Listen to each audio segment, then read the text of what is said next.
Hello viewers, Ram research classes के माध्यम से मैं आप सबों का हार्दिक स्वागत करता हूँ। आज का हमारा टॉपिक इंग्लिश से रिलेटेड है। आज हम बिहार बोर्ड क्लास 10th का जो 100 मार्क्स का इंग्लिश है रेनबो पार्ट 2, उसका जो जितना भी प्रोज चैप्टर है और उसका लेखक है उसको जो है आज सिखाने वाले हैं। ये जो है प्रत्येक साल बोर्ड एग्जाम में पूछा ही जाता है और ये क्वेश्चन 5 मार्क का तो फिक्स है कि 5 मार्क का ये क्वेश्चन तो फिक्स ही है। चैप्टर और लेखक प्रोज से ये जो है मैचिंग में पूछा जाता है। आपको प्रत्येक साल जो है न्यू सिलेबस में अब जो है वो 5 मार्क का जो मैचिंग है ये कि ऐसा इसमें से 5 को चैप्टर दे देगा और 5 को इसका राइटर दे देगा और 5 मार्क का क्वेश्चन जो है ये पूछना ही पूछना है। 100% गारंटेड क्वेश्चन है कि ये पूछा ही जाता है प्रत्येक साल। तो आप लोग अगर क्लास 12th का स्टूडेंट है, अगर आप लोग प्रोज जो भी चैप्टर है 11 का 11, आप लोग अगर इसका जो चैप्टर उसका लेखक अगर नहीं याद किया है तो आप लोगों को सबसे पहले यही काम करना है इंग्लिश के बुक से कि जितना भी चैप्टर उसका लेखक का सबसे पहले आप लोग इसको याद कर लीजिए। अगर आप लोगों को इस चैप्टर से जो 11 चैप्टर है अगर इसे 5 मार्क लाना है तो, क्योंकि ये 100% गारंटेड क्वेश्चन है कि ये जो है मैचिंग से 5 मार्क का क्वेश्चन पूछा ही जाता है। और ऑब्जेक्टिव में जो ये क्वेश्चन पूछा जाएगा चैप्टर और उसका लेखक वो अलग है और ये 5 मार्क का क्वेश्चन सिर्फ जो है मैचिंग से पूछा जाता है। और ऑब्जेक्टिव में भी पूछा जाएगा कि मान लीजिए कहीं पर आपसे क्वेश्चन पूछ देगा कि who has retain Bharat is my home, ऐसा करके क्वेश्चन जो कहीं पर भी डाल ही देता है। कोई भी चैप्टर है कि आपसे ये क्वेश्चन जो है पूछ देगा कि ये इस चैप्टर को किसने लिखा है, लेकिन ये मैचिंग में ये क्वेश्चन पूछता ही पूछता है 5 मार्क का क्वेश्चन। तो आप लोगों को अगर 5 मार्क चाहिए तो इस वीडियो को शुरू से अंत तक देखिए। आप लोगों को ये जितना भी चैप्टर और इसका लेखक है आप लोगों को जो है कभी दोबारा भूलने की जो है वो प्रॉब्लम या नौबत नहीं आएगी, क्योंकि हम इस सब का ट्रिक लेकर के आए हैं। हम चैप्टर और लेखक को आपको रटवाने वाले नहीं, सिखाने वाले नहीं, बस कि जितना भी चैप्टर और लेखक है इसका जो है ट्रिक के माध्यम से चैप्टर और उसके लेखक का नाम याद करवाने वाले हैं। आप लोग अगर इस वीडियो को शुरू से अंत तक देख लीजिएगा तो आप लोगों को कोई भी चैप्टर और कोई भी लेखक है इसको जो है फिर से दोबारा याद करने की जरूरत नहीं पड़ेगी। तो चलिए शुरू करते हैं और देखते हैं कि हमारा जो 1 नंबर चैप्टर है वो क्या है। तो हमारा पहला नंबर जो चैप्टर है वो है Indian civilisation and culture. Indian civilisation and culture अर्थात भारतीय सभ्यता और संस्कृति, और इसके लेखक है महात्मा गांधी जी। अब हमें इसको याद कैसे रखना है, इसके लिए हम लोग जो है ट्रिक बनाएंगे कि इंडियन सिविलाइजेशन एंड कल्चर, इसके लेखक महात्मा गांधी है, तो इसको हम लोग कैसे याद रखेंगे। भारतीय सभ्यता और संस्कृति, इसके लेखक महात्मा गांधी है। तो हम लोगों को इसमें अगर ट्रिक लगाएंगे तो क्या कर सकते हैं कि भारतीय सभ्यता और संस्कृति जो है, तो भारतीय सभ्यता और संस्कृति के लिए किसने अपना पूरा जीवन त्याग दिया था, तो वो महात्मा गांधी जी थे। कि भारतीय सभ्यता और संस्कृति को बचाने के लिए वो खुद से क्या करते थे कि चरखा तक काटते थे, रात रात भर जगते थे और चरखा काटते थे कि विदेशों का कपड़ा हमें नहीं पहनना है, जो विदेश हम पर राज कर रहा है उसकी सभ्यता संस्कृति को हमें नहीं अपनाना है। तो गांधी जी स्वयं जो है खुद से वो चरखा काटते थे और कपड़ा बना करके, और वो जो कहते थे कि हमारा जो सामान है हम खुद यूज करेंगे, अगर हमें अपनी सभ्यता और संस्कृति को बचाना है तो हमें ऐसा करना ही होगा। तो गांधी जी ही ये कर रहे थे और गांधी जी ही थे जो अपना जो पूरा जीवन है वो अर्धनग्न अवस्था में गुजार देते हैं कि एक धोती पहन करके भी वो जो है एक धोती पहनते भी थे और साथ ही साथ ओढ़ते भी थे। तो भारतीय सभ्यता और संस्कृति को कौन बचा के रखा था? महात्मा गांधी। इसको हम लोग दूसरे तरीका से भी इसको याद रख सकते हैं कि भारतीय अगर सभ्यता और संस्कृति की बात हो रही है तो भारत की जो सभ्यता और संस्कृति वो किस पर टिका हुआ है, उसको कौन ज्यादा से ज्यादा मानता है और कौन आगे बढ़ा रहा है। तो भारतीय सभ्यता और संस्कृति को ना महात्मा होते हैं, साधु होते हैं, ऋषि होते हैं, मुनि होते हैं, वो बहुत अच्छे से मानते हैं और बहुत अच्छे से चलाते हैं। तो भारतीय सभ्यता और संस्कृति को मानने वाले कौन है इंडिया में ज्यादा से ज्यादा? महात्मा। तो महात्मा अर्थात महात्मा गांधी, और महात्मा गांधी भी भारतीय सभ्यता और संस्कृति को मानने वाले थे और वो पूरा जीवन जो है भारतीय सभ्यता संस्कृति को बचाने के लिए ही वो अपना जीवन जो है बलिदान भी कर देता है देश को आजादी दिलवाने के बाद। तो हम लोग इसको ऐसे याद रख सकते हैं। हमारा जो 2 नंबर चैप्टर है भारत इज माय होम, इसके लेखक डॉक्टर जाकिर हुसैन है। Bharat is my home, doctor Zakir Hussain. Bharat is my home, Bharat मेरा घर है, इसके लेखक डॉक्टर जाकिर हुसैन है। अब इसको याद कैसे रखेंगे? ट्रिक के माध्यम से। तो चलिए हम लोग एक कहानी समझते हैं कि मान लीजिए भारत जब आजाद हुआ 15 अगस्त 1947 को, तो उस समय में पाकिस्तान भी आजाद हुआ 14 अगस्त 1947 को। तो भारत का ही अंग पहले पाकिस्तान था। पाकिस्तान जो है भारत से अलग होता है, तो वो जो आजादी मिलता है, जो पाकिस्तान जो है भारत से अलग होता है, तो उसमें कहा गया कि जो भी मुस्लिम अगर हिंदुस्तान में रहना चाहता है हिंदुस्तान में रहे, जिसको पाकिस्तान में रहना है वो पाकिस्तान में रहे, या जो भी मुस्लिम अगर हिंदुस्तान में रहेगा वो यहाँ रहे, और जो भी मुस्लिम पाकिस्तान में रहना चाहे वो पाकिस्तान में रहे। या जिस हिंदू को हिंदुस्तान में रहना हिंदुस्तान में रह सकता है, नहीं जिसको पाकिस्तान में जाना है वो पाकिस्तान में जा सकता है। लेकिन हुआ क्या कि ज्यादा से ज्यादा जितने भी मुसलमान थे ना, वो इंडिया छोड़ करके पाकिस्तान में चले गए, पाकिस्तान में बस गए। तो जितने भी मुस्लिम थे सब पाकिस्तान चले गए। अब डॉक्टर जाकिर हुसैन थे, उनके जो मित्र थे, रिश्तेदार थे, यार थे, सभी उनको भी बोले कि भाई आप भी मुस्लिम हो, आप भी जो है पाकिस्तान चलिए। तो डॉक्टर जाकिर हुसैन ने बोला कि हमें पाकिस्तान नहीं जाना, हम पाकिस्तान क्यों जाएंगे, चाहे हम मर जाए या जीवित रहे, हम यहाँ ही रहेंगे। क्यों? क्योंकि Bharat is my home, Bharat मेरा घर है, मैं अपने घर को छोड़कर कहीं नहीं जा सकता हूँ, क्योंकि भारत मेरा घर है, भारत इज माय होम, इसीलिए मैं पाकिस्तान जाने वाला नहीं हूँ। तो डॉक्टर जाकिर हुसैन इस चैप्टर के लेखक है, Bharat is my home, doctor Zakir Hussain. तो इस कहानी के माध्यम से, ट्रिक के माध्यम से हम लोग हमेशा याद रख सकते हैं कि भारत इज माय होम कौन कहे थे? डॉक्टर जाकिर हुसैन, कि भारत मेरा घर है। हमारा जो 3रा नंबर चैप्टर है pinch of snuff, pinch of snuff, और इसका मतलब होता है एक चुटकी सूंघनी या एक चुटकी खैनी भी कहते हैं। तो एक चुटकी सूंघनी या एक चुटकी खैनी। अब इसके लेखक है मनोहर माल गांवकर जी। अब इसके लेखक मनोहर माल गांवकर जी है, और पिंच ऑफ स्नफ है। अब इसको हम लोग कैसे याद रख सकते हैं? तो अगर हम लोग बात कर ले एक चुटकी खैनी की, तो मान लीजिए कि हमारे गांव में या किसी गांव में मनोहर नाम का आदमी है जो खैनी बहुत खाता है। आपके भी गांव में अगर कोई ऐसा इंसान हो मनोहर जो बहुत खैनी खाता हो, तो हम लोग ऐसे भी याद रख सकते हैं कि एक चुटकी खैनी कौन बहुत खाता है? तो मनोहर जी। अब यहाँ पर माल गांवकर है, तो हम लोग ऐसा भी कह सकते हैं खैनी ज्यादा से ज्यादा कहाँ पर खाया जाता है? तो गांव में। तो मनोहर में, जो हमारे गांव में है मनोहर है, वो बहुत खैनी खाता है, तो एक चुटकी खैनी, और इसके लेखक मनोहर माल गांवकर जी है। हमारा जो अगला चैप्टर है I have a dream, I have a dream, इसके लेखक मार्टिन लूथर किंग जूनियर है। अब I have a dream Martin Luther king junior इसके लेखक है। तो आई हैव अ ड्रीम, अब इसका हिंदी मतलब होता है कि मेरा एक सपना है, इसके लेखक मार्टिन लूथर किंग जूनियर जी है। अब इसको हम लोग हमेशा के लिए ट्रिक के माध्यम से कैसे याद रख सकते हैं? तो चलिए इसके लिए हमें ट्रिक ऐसा इसमें लगाते हैं कि आई हैव अ ड्रीम मेरा एक सपना है। अब इसका लेखक मार्टिन लूथर किंग जूनियर है। आप सब चीज को भूल जाइए, मान लीजिए कि ये किंग है, किंग। तो आई हैव अ ड्रीम मेरा एक सपना है। दुनिया में कौन है जिसका ये सपना नहीं हो कि मैं राजा बनूं? दुनिया में प्रत्येक इंसान का ये सपना ही है कि मैं राजा बनूं एक दिन। तो हम लोग बिल्कुल आसानी से याद रख सकते हैं कि I have a dream, I have a dream मेरा एक सपना है, क्या? राजा बनने का, किंग बनने का। लेकिन किंग जो बनता है वो कैसे बनता है?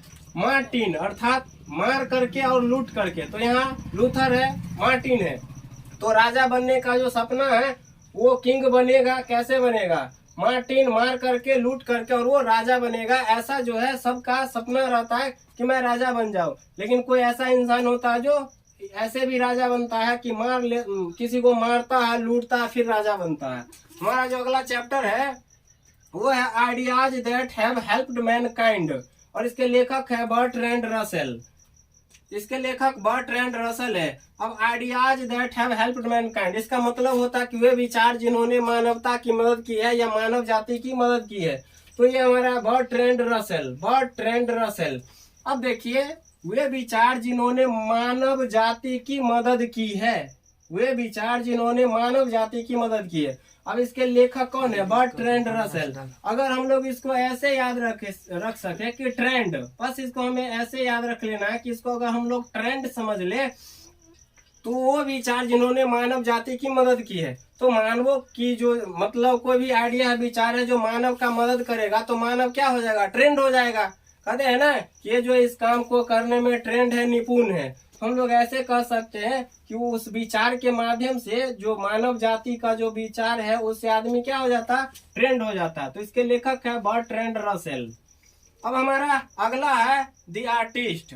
दी आर्टिस्ट का मतलब होता है कलाकार, और इसके लेखक है सिगा नोया। सिगा नोया। अब हम इसको याद कैसे रखते हैं दी आर्टिस्ट को? हम लोग ऐसे कह सकते हैं, अगर सिगा को हम लोग मान लीजिए अगर सीखा कह दे, सीखा या सीखा और नया, तो हम लोग कह सकते हैं कि कलाकार कौन होता है, कि सीखा नया। अगर हम लोग इसको सीखा कह दे, इसको नया कह दे, तो हम लोग कह सकते हैं कि सीखा नया। तो कलाकार जो होता है हमेशा जो है नया सीखते रहता है। कोई भी कलाकार है जो एक चीज सीख करके वो बहुत दिनों तक दुनिया पर या कहीं भी किसी भी क्षेत्र में राज नहीं करता है, तो सीखा नया। हमेशा जो है ना वो हमेशा नया नया चीज सीखते रहता है, उसी को कलाकार कहते हैं। तो दी आर्टिस्ट के लेखक कौन हो गए, सीगा नोया अर्थात सीखा नया। हमारा जो अगला चैप्टर है वो है अ चाइल्ड इज बॉर्न, और इसके लेखक है जर्मन ग्रीर। German Greer. अब अ चाइल्ड इज बॉर्न का मतलब क्या होता है, एक बच्चे का जन्म, और यहाँ पर क्या है, इसके लेखक है जर्मन ग्रीर। अब ये समझिए कि एक बच्चे का जन्म होता है, तो एक बच्चे का जन्म होता है तो क्या होता है, मतलब अगर वो अपने माँ के गर्भ से अगर निकलता है तो क्या होता है, वो गिर जाता है। माँ के गर्भ से जैसे ही वो निकलेगा तो मान लीजिए कि वो गर्भ में, उसके बाद क्या होता है, निकलता है, और निकलने के बाद क्या होगा, वो गिर जाएगा। वो कहाँ पर गिरेगा, तो जमीन पर गिरता है। तो हम लोग ऐसे कह सकते हैं कि एक बच्चे का जन्म हुआ तो वो गिरा, कहाँ गिरा, जमीन पर। तो हम लोग कह सकते हैं कि अ चाइल्ड इज बॉर्न अर्थात जर्मन ग्रीर, कि बच्चे का जन्म हुआ वो जमीन पर गिरा।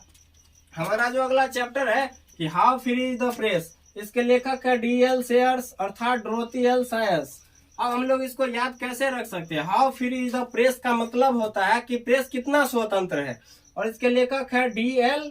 सेयर्स। तो हम लोग इसको ऐसे याद रख सकते हैं कि इन सब चीज को हम लोग भूल जाएंगे और हम लोग प्रेस याद रखेंगे, और यहाँ पर हम लोग शेयर्स याद रखेंगे, और यहाँ पर इसको हम लोग शायर कह ले तो और अच्छा से हम लोग जो है इसको ट्रिक फंसा सकते हैं। अब प्रेस, कोई भी इंसान है जो प्रेस है, अखबार है, उसमें क्या निकलता है, एक से एक शायरी निकलती है। तो यहाँ पर जो है प्रेस में से शायरी पढ़ के इंसान क्या हो गया, शायर्स हो गया। तो यहाँ पर ऐसे हम लोग याद रख सकते हैं कि how free is the press, DL. Sayers, अर्थात प्रेस पढ़ के, अखबार पढ़ के, न्यूज पढ़ के वो क्या हो गया, शायर्स हो गया। हमारा जो अगला चैप्टर है दी आर्टिस्ट। दी आर्टिस्ट और उसके लेखक है एच.ई. बेट्स। तो दी अर्थ का मतलब क्या होता है, पृथ्वी, जमीन, और इसके लेखक है एच.ई. बेट्स। अगर हम लोग इसको देखेंगे तो ये हमारा पृथ्वी हो गया, और इस बेट्स को हम लोग बस बेटा याद रख ले, बेटा बेटा याद रख ले।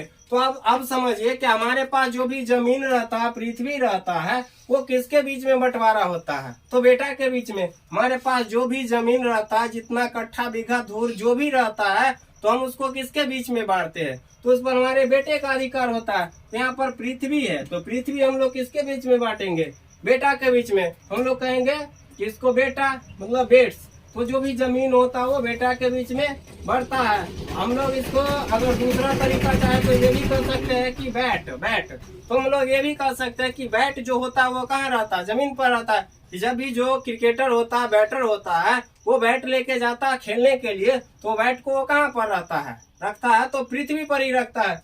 तो दो तरीका है कि आप लोग या तो बेटा कह लो या बैट कह लो। अगर बेटा है तो जमीन जो है पृथ्वी वो बेटा के बीच में बढ़ता है, और बैट है तो वो पृथ्वी पर ही रखता है। हमारा अगला चैप्टर है India through a traveller's eyes. India through a traveller's eyes, और इसके लेखक है Pearl S Buck. India through a traveller's eyes, Pearl S Buck. इसको हम लोग याद कैसे रखें, रटना एक भी नहीं है, बस याद करना है और समझना है, बस कहानी के माध्यम से, ट्रिक के माध्यम से। आप लोगों को ऐसा वीडियो पूरे यूट्यूब पर कहीं पर मिलने वाला है नहीं, इसीलिए वीडियो के अंत तक बने रहिए। अगर वीडियो अच्छा लग रहा है तो वीडियो को लाइक, शेयर और कमेंट जरूर कीजिए। अब हमारा यहाँ है कि India through a traveller's eyes, इसके लेखक पर्ल एस बक है। अब हम लोग इसमें से बस ये देख लो, इसका मतलब होता है India through a traveller's eyes का मतलब होता है कि भारत एक यात्री की दृष्टि में या यात्री के आंखों के द्वारा। अब इसके लेखक पॉल एसबक है। हम लोग बस इसमें से याद रखेंगे ट्रेवलर्स, और इसमें से जो है पॉल एसबक तो है ही। तो ट्रेवलर्स का मतलब क्या होता है? यात्री। यात्री का मतलब क्या होता है? यात्रा करने वाला। जो भी कहीं भी जाता है उसको हम लोग यात्री कहते हैं। अब मान लीजिए कि कोई भी यात्री है, वो बस से, ट्रेन से, कहीं से जा रहा था, कहीं से भी वो गुजर रहा था। अब वो यात्री जो ट्रेन से गुजर रहा था, तो उसका जो यात्रा था ना, वो सफर बहुत ही लंबा था। अब वो अकेला था। अब उसे जो है कुछ मतलब टाइम उसका जो है कट नहीं रहा था, वो अकेले था। तो कभी वो उठ रहा था, कभी बैठ रहा था, कभी लेट रहा था। ऐसे करके यात्रा लोग कैसे करता है? जब अकेला रहता है तो मतलब ज्यादा सफर रहता तो लोग क्या करता है? उठता है, बैठता है, इधर उधर करते रहता है। ये भी यात्री अकेला जो है ट्रैवलर्स यात्रा कर रहा था, तो उठता है, बैठता, और साथ ही साथ चूंकि ये अकेला जा रहा था, इसीलिए क्या क्या कर रहा था कि बकबक भी कर रहा था। अब देखिए, ये पर्ल था, एस था, बक था। अब ये यात्री कैसे यात्रा कर रहा था? तो मतलब पर्ल को हम लोग कहेंगे परल, तो वो मतलब परल था और यात्रा कर रहा था। एस से हम लोग इसको कह लेंगे कि सुतल था, सुतल भी था। और बक मतलब बकवा कर रहा था। वो यात्री है, कैसे यात्रा करते जा रहा था? परल था, सुतल था, बकवा कर रहा था। तो हम लोग ऐसे इसको याद रख सकते हैं। हमारा जो अगला चैप्टर है वो लास्ट चैप्टर है, अ मैरिज प्रपोजल, और इसके लेखक है Anton Chekhov. A marriage proposal, Anton Chekhov. अब इसको हम लोग याद कैसे रखेंगे? तो जैसे हमने पूरे चैप्टर के लिए ट्रिक बनाया ना, इसके लिए भी ट्रिक बनाएंगे और जरूर बनाएंगे। बस आप लोग वीडियो को आगे बढ़ाते रहिए।